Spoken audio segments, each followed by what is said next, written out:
যিনি জিএস পদে প্রার্থিতা করছেন ডাকসু নির্বাচনে। হ্যাঁ, তিনি আসলে আগে তিনি যেখানে পড়ালেখা করেন সমাজ কল্যাণ ও গবেষণা ইনস্টিটিউট, সেখানকার যে ছাত্রলীগের কমিটি ছিল 2022 সালের, সেটিতে তিনি আসলে যুগ্ম সাধারণ সম্পাদক পদে ছিলেন। মোনালিসা হেভি ফ্লো 15 পিস প্যাকেটের সাথে 8 পিসের একটি প্যাকেট একদম ফ্রি। হ্যাঁ, এবং পরবর্তীতে তিনি তার কোনো পদত্যাগপত্র বা কিছু দেখাননি, কোনো পদত্যাগপত্র পাওয়া যায়নি। এরপর আমরা হঠাৎ করে একদিন দেখলাম যে শিবির যেদিন কমিটি ঘোষণা করলো সেদিন সেই কমিটিতে তিনি আসলে সাধারণ সম্পাদক পদে আছেন।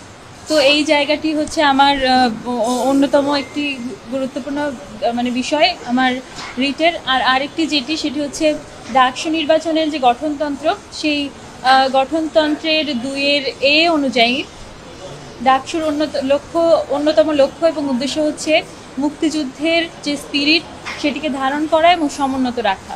তো শিবিরের যেই ইসলামী ছাত্র শিবিরের যে কমিটিতে থাকার তার যে অবস্থান সেটি আসলে সম্পূর্ণভাবে এই লক্ষ্য এবং উদ্দেশ্যকে কন্ট্রাডিক্ট করে।